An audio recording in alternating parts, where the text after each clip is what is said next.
उसकी कोई श्रेष्ठता नहीं। भगवान शंकर भूत भावन भूतेश्वर, भगवान शिव के गण भीतर जाकर प्रवेश कर कर माता जगतजननी जगदम्बा की माता मैनावती से कह रहे हैं कि यह शिव है, इसको पहचानो। शंकर ओघड़ दानी त्रिकालदर्शी कैलाशी अविनाशी को जानो।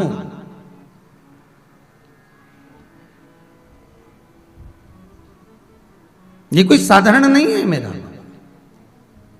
क्योंकि मैनावती अपनी पुत्री को बहुत समझा रही है। मैनावती अपनी बेटी से बहुत कह रही है कि तुम गलत कर रही हो, विवाह मत करो, तुम जानती नहीं हो भोलेनाथ जी का क्या उम्र होगी, कैसे होंगे, कहां रहोगी, गुफा में प्रवेश कर कर रहते हैं, समझा। पर नहीं, कि शिव तो ठहरे कैलाशी, हरि घोरा पछताओगी, और बूढ़े जोगी के संग में तुम कैसे रहे पाओगी। खूब समझाया जा रहा है, खूब कहा जा रहा है, पर मन, दिल, हृदय, चित्त, वृत्ति जब शिव से लग जाती है तो फिर कुछ अच्छा लगता है। कि खानो नहीं भावे, मरने पीनो नहीं भावे रे, दौड़ दौड़ मन सत्संग जावे रे। कि मैं तो शिव की दीवानी ऐसी हो गई रे, सपनों में आवे मारा कांवड़िया। मेरे शंकर मेरे स्वप्न में भी सम्मुख आकर नजर आता है, सामने दिखता। शिव कथा कह रहे, बंधन में हम बंधे रहे। मां पार्वती भगवान शंकर के साथ में आनंद से विराजमान होती हैं। मंगल विवाह शिव और पार्वती का होता है। और ध्यान देना, केवल अकेले माता पार्वती जितनी साधना करी है, उतनी साधना उससे ज्यादा माता पार्वती की बड़ी बहन गंगा ने करी है।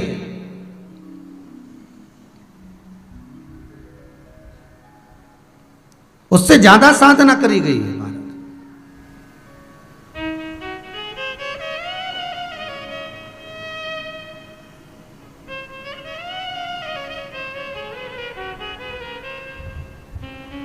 जैसे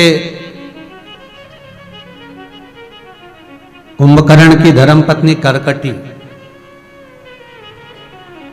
जो पाताल में जाकर वासुकी नाग से पूछकर कहती है कि मैं आराधना किसकी करूं, क्योंकि अगर मेरे पुत्र को, मैं जानती हूं कि राक्षस प्रवृत्ति का पैदा होगा, राक्षस होगा, क्योंकि कुंभकर्ण का बेटा है, राक्षस होगा, पर इसकी गति सुधारने के लिए मैं चाहती हूं कि देवाधिदेव महादेव स्वयं इसके प्राणों को हरे, तो मैं जानू।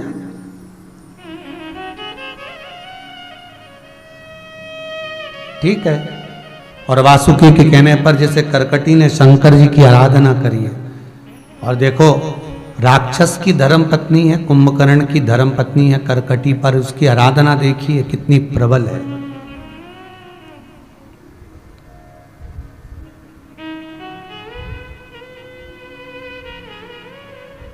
काट्य देश जहां की ये रहने वाली थी, भ्रमण कर रही थी। एक बार कुंभकर्ण जा रहे थे और कुंभकर्ण भगवान ब्रह्मा से वर प्राप्त कर कर जा रहे थे।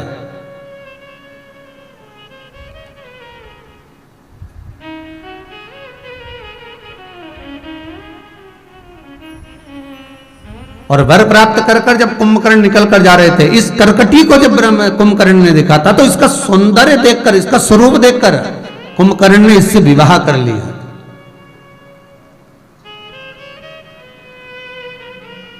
पर लंकेश को बताया नहीं था कि मैंने विवाह कर लिया, इसलिए इसको यहीं पर छोड़ गए थे। वही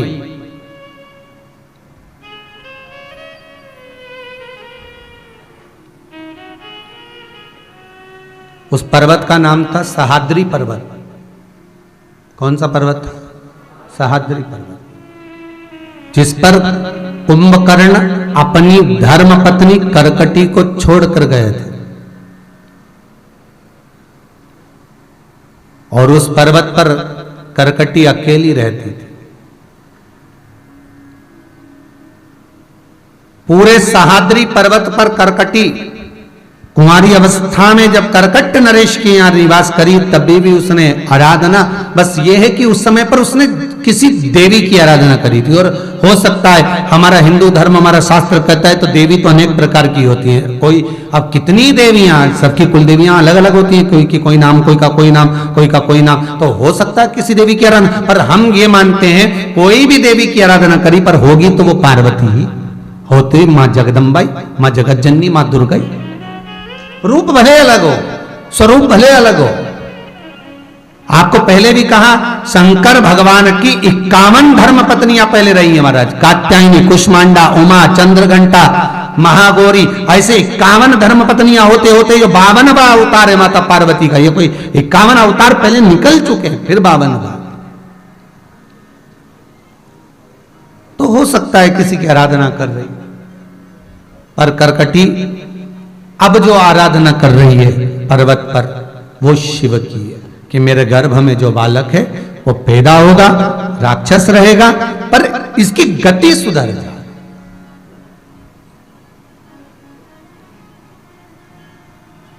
आप लोगों ने कभी कोई व्यवस्था सोची है आपकी आखिरी की? जैसे करकटी ने सोची कि पुत्र हो और राक्षस होगा, पर इसकी गति सुधर जाए, अंतिम बिंदु सवर जाए इसका। ऐसा आपने अपने लिए सोच के रखा है कभी? तुमने आखिरी में सोच के रखा है, ये बड़ी बहू को दे दूंगी, ये छोटी को दे दूंगी, मेरे पास में 3 चेन पड़ी है, और ये छोटी, ये मंजली, ये बड़ी, और 2 एक अंगूठी पड़ी है, तो भांजा भांजी का ब्याह जब होगा, छोरी की मायरा तो भरना पड़ेगा, तो उसके यहाँ दे दो। और ये मेरी पेटी में जो साड़ियाँ भरी है, उसमें भी अंदाजा लगा के बैठी, ये वाली साड़ी इसको दे देंगे, ये सामान इसको दे देंगे। तुमने अंतिम समय तक का जो विचार करा है, ये इसको दे देंगे, ये प्लाट इसको दे देंगे, ये घर इसको दे देंगे, ये बिल्डिंग का एक हिस्सा इसको दे देंगे, ये तुमने केवल बेटों के लिए देने की बात सोची है। कभी तुमने ये विचार करा कि अंतिम समय में, आखिरी के क्षण में तुम सब कुछ दे दोगे? माना तुम्हारा है, तुम्हारे पुत्रों का है, तुम्हारी बेटियों का है, खूब दो, दिल से दो। और कभी ये विचार करा कि मेरे बेटे भी रहेंगे, बहुएं भी रहेंगी, मैं भी रहूंगी, पर अंतिम घड़ी, अंतिम पल, अंतिम क्षण मेरी गति कैसे हो, वो सोचकर बैठे हो?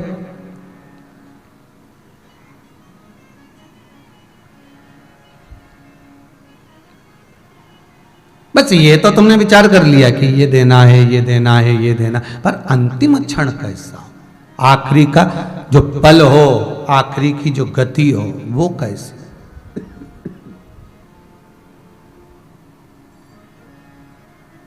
ज्यादा से ज्यादा ये होगा तो ये भी कह दिया होगा कि देखो हम मरेंगे तो तुम्हें कहीं जाने की जरूरत नहीं, पेटी में साड़ियां इतनी रखी है, बांट दे भाई। इससे ज्यादा कुछ नहीं सोचा हो। पर कभी तुमने विचार करा, मान लो प्राण छूट गए और बहुत अंदाजा लगाकर बैठे थे कि मरोगे, राम बोलोगे, शिव बोलोगे, कृष्ण बोलोगे, नहीं निकला मुंह से, तो मान लो जीवन का कोई भरोसा। अभी ये कोरोना महामारी आ गई, भगवान के पास तो बहुत सारी टेक्निक है तुम लोगों को ले जाने की है। भगवान के पास कोई कमी है? उनके पास तो एक से बढ़कर एक उपाय पड़ा हुआ, कुछ भी कर सकते हैं वो तो। अभी तो कोरोना महामारी आई, कभी अगर हिल गई पृथ्वी तो वो तो उनका मन, उनको तो कोटा पूरा करना है ऊपर का, जितना खाली रहे वो तो भरना ही पड़े। नहीं देखो, वैकेंसी तो पूरी भरना पड़े। अब वो तो कभी भी कोई भी टेक्निक से ले जा सकता, कोई भी उपाय कर सकता, उपाय करेगा और ले गया। तो मान लो ऐसा कुछ हुआ और अचानक चल दिए, फिर क्या करोगे? अरे बोलो तो, राम निकला ही नहीं मुंह से, कृष्ण निकला ही नहीं मुख से। फिर तो शिव महापुराण की कथा कहती है कि कंठ पर अगर तुलसी की माला है, कहां पर? गले में तुलसी या रुद्राक्ष की माला पड़ी है, तो कहा यम के दूत अगर बंदी बनाने भी आएंगे तो कंपनी का ट्रेडमार्क देख के ही चले जाएंगे। 'कंपनी' जो दवाई की शीशी होती है उस पे एक लेवल लगा होता है। बोलो जी सही है कि गलत है? लेवल अगर मालूम पड़े निकल भी जाए, हो सकता है तुम्हारे मरने के समय पर तुम्हारे गले से माला निकल भी जाए, तो शीशी के नीचे भी कुछ लिखा होता। बोलो सही है कि गलत है? मान लो अगर लेवल मिट भी गया, तुलसी और रुद्राक्ष की माला निकल भी गई, मुख से राम नाम नहीं निकला, तो फिर कहा मस्तक पर तिलक होगा, उससे भी पहचान लिया जाएगा कि ये कहां जाएगा, ये किसका है, किसका है। अंतिम बिंदु सुधार।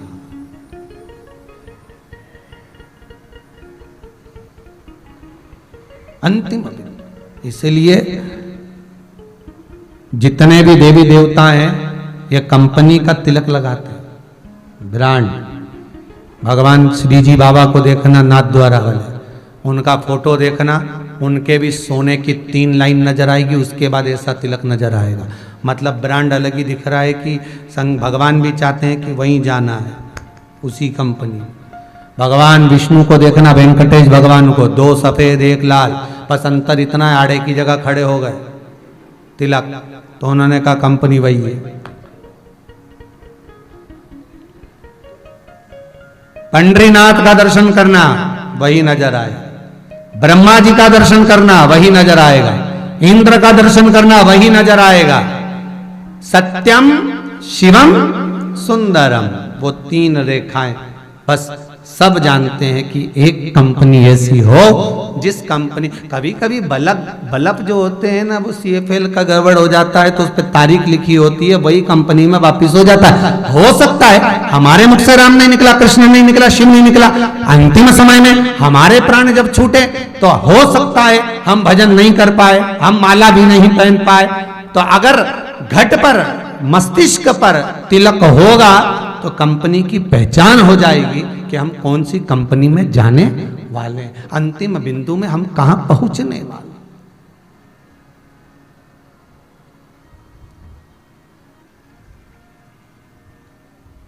अच्छा, जब प्राण निकल जाते हैं, सही है, जब मर गए तुम्हें नहवाए जाए, मरने के बाद जब नहलाते हैं, नहला के कपड़ा पहनाते हैं, तब भी लोग तिलक लगाते हैं। बोल लगाते हैं ना।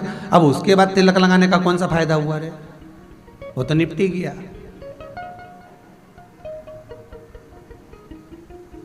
अरे बोलो तो, अब उसको तिलक।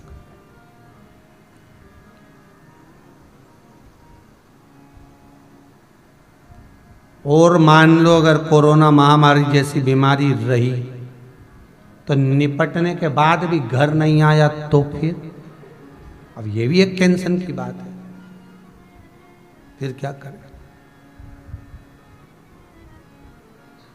चले गया।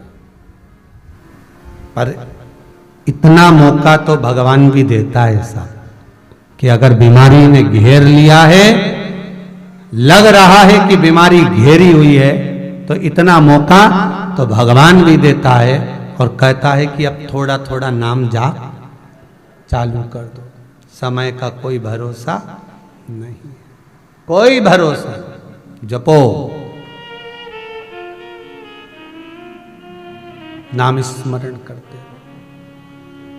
कलयुग केवल नाम आधारा, सुमर सुमर नर उतरहीं पारा। इस कली काल में, संसार सागर में भगवान के नाम का जो महत्व है, भगवान के नाम का जो आनंद है, उसको नहीं छोड़ना, उसको जपो। ले करकटी सहाद्री पर्वत पर बैठ, जहां तहां भगवान की भक्ति को धारण करती है, भगवान का नाम लेती है। और क्या करती है? ऐसा कोई स्थान नहीं सहाद्री पर्वत पर जहां पर करकटी ने बेलपत्री का पौधा न लगाया। गर्भस्थ है बालक गर्भ में, और गर्भस्थ बालक को धारण कर कर बेलपत्र के पौधों को लगा रही है पूरे सहाद्री पर्वत पर।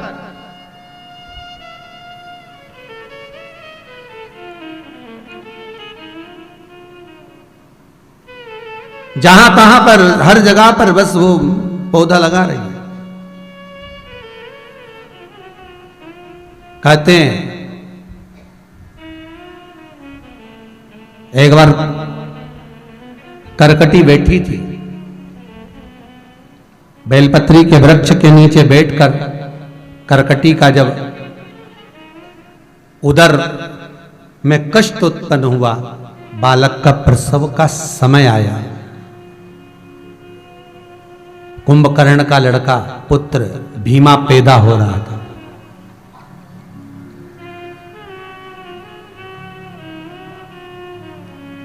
कष्ट बहुत हुआ। शास्त्र कहता है नारी जब बालक को जन्म देती है तो नारी का दूसरा जन्म होता है, स्त्री का दूसरा जन्म। बहुत कष्ट था करकटी को। पूरे आसपास में सहाद्री पर्वत के नजदीक में कहीं पर जल किससे लेने जाए। कष्ट इतना तीव्र था कि उसने मां जगतजननी जगदंबा को पुकारा, जिसकी वो आराधना करती थी, उस राक्षस कुल के अंतर्गत जब वो रहा करती थी।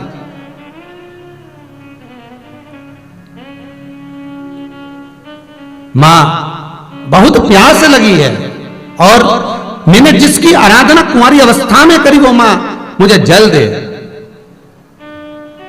जल मां देती, उसी समय पर उस करकटी के गर्भ से पुत्र ने जन्म लिया जिसका नाम भीमा हुआ। उसी समय पर माता ने एक जल की धार दी और जल की धार उसके मुख में गई, जिससे एक नदी उत्पन्न हो गई। जो बेटे को जन्म दिया जिसका नाम भीमा था, तो नदी का नाम भी भीमा नदी कर दिया गया। कौन सी नदी है? भीमा।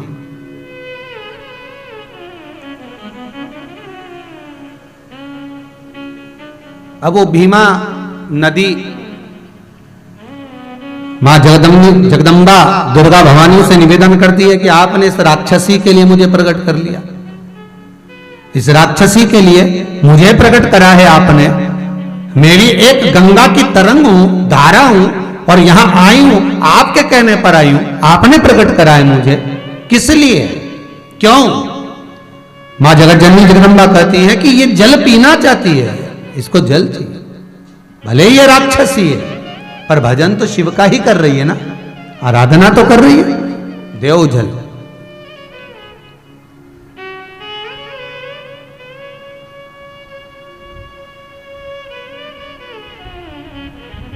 गंगा की वो धारा जो भीमा नदी के रूप में प्रकट हुई है, वो धारा कहती है पार्वती मैया, मैं एक राक्षसी के लिए अगर प्रकट हुई हूं तो दुनिया के लोग मुझे पूछेंगे नहीं, मेरा आदर नहीं करेंगे, सम्मान नहीं करेंगे। जितना गंगा को पूजते हैं, जितना यमुना को पूजते हैं, सरयू को पूजते हैं, जितना मंदाकिनी सरस्वती को पूजते हैं, उतना मुझे कोई नहीं पूजेगा। मां जगतजननी जगदंबा कहती है, ए भीमा नदी, मैंने तुझे इस करकटी के लिए प्रकट करा है। तो गंगा की एक धार है, यहां आकर मैंने तुझे प्रकट करा। जिस समय पर ये नारी पुत्र को जन्म दे रही है, माना पर तुझे मैंने प्रकट करा है। जितना गंगा का बल होगा उतना ही तेरा भी बल होगा। जितनी वो पूजी जाएगी उतनी तू पूजी जाएगी। हे भीमा, आगे जाकर तू गंगा की ही एक तरंग में कृष्णा में जाकर मिल जाए। कहते हैं भीमा नदी के तट पर भगवान शंकर के और भगवान कृष्ण के और नारायण के हजारों मंदिर हैं महाराज। केवल एक भीमा शंकर ही भीमा नदी के तट पर नहीं है, हजारों मंदिर भगवान शिव, राम और कृष्ण के हैं। जहां तक भीमा बही है वहां तक कृष्णा में जाकर मिली, तब तक कृष्णा नदी में जाकर मिली। ये कोई साधारण नदी नहीं है। भीमा नदी का भी प्रबल भाव हमारे यहां स्कंद पुराण में लिखा है महाराज। जब भीमा नदी का भाव कहा गया भीमा शंकर के लिए कि जब मान लो कोई बेटा कोई बेटी गलत दिशा में जा रहे हो और अपने धर्म को छोड़कर, अपनी समाज को छोड़कर, अपने कुल को छोड़कर अन्य समाज में, अन्य धर्म में बेटा बेटी अगर अपने विवाह को करना चाह रहे हैं तो भीमा नदी भीमा शंकर के द्वार जाओ और भीमा नदी में जाकर 5 पीपल के पत्ते पर मात्र 5 आटे के दिए जिसमें सरसों का तेल हो और थोड़ा सा तिल्ली का तेल मिला हो, बेटी बेटे का नाम लेकर उस भीमा नदी के पानी में छोड़ दो। भले वो ठंडे हो जाएं, भले वो बुझ जाएं, पर पानी में छोड़ दो जला हुआ दिया उस पीपल के पत्ते पर। वो वर वो कन्या गलत जगह पर विवाह नहीं करेंगे, अपने ही समाज में विवाह करेंगे, दूसरी जगह भटक नहीं सकते। भीमा नदी का इतना क्रम है महाराज, कोई साधारण सी नदी नहीं। माता पार्वती करी मैंने तुझे प्रकट करा है, जैसे गंगा का वेग है वैसा तेरा वेग रहेगा, जैसे गंगा की प्रबलता है वैसी तेरी प्रबलता रहेगी। जितना गंगा को पूजा जाएगा उतना तुझे पूजा जाएगा। स्वयं गंगा तो भगवान का आवाहन करती है तब भगवान दर्शन देते हैं। तेरे दरवाजे पर तो स्वयं भगवान नित्य दर्शन के लिए आएंगे, तू क्यों चिंता करता? ए भीमा नदी तो निरंतर प्रवाहित रहे। एक प्रयास करना, कभी मौका लगे आप लोग 12 ज्योतिर्लिंग का दर्शन करने जब जाएं, अभी जरूरत नहीं कि आप लोग जाएं, अभी ही चले जाएं, पर आप अगर जब 12 ज्योतिर्लिंग का दर्शन करने के लिए जाएं तो भीमा शंकर जब जाएं, प्रयास करना जब भीमा शंकर जाएं तो 31 बेलपत्र, 31 आखा चावल, 31 काली मिर्च, 31 लौंग मारत, 31 शमी के पत्ते ये एकाग्रित करें। एक पात्र में या दोने में उसको रख लें और जिस व्यक्ति को भारी रोग हो गया, बहुत प्रबल रोग हो गया, जिसका कोई इलाज ही नहीं हो रहा, उस व्यक्ति का नाम लेकर भीमा शंकर को छुलाकर वो सामग्री भीमा नदी में डाल दीजिए और रोग का निवारण होना प्रारंभ हो जाएगा। धीरे धीरे स्वास्थ्य में आराम लगना प्रारंभ हो जाएगा। भीमा मां पार्वती का कहने पर रोग का भी हरण कर लेती है।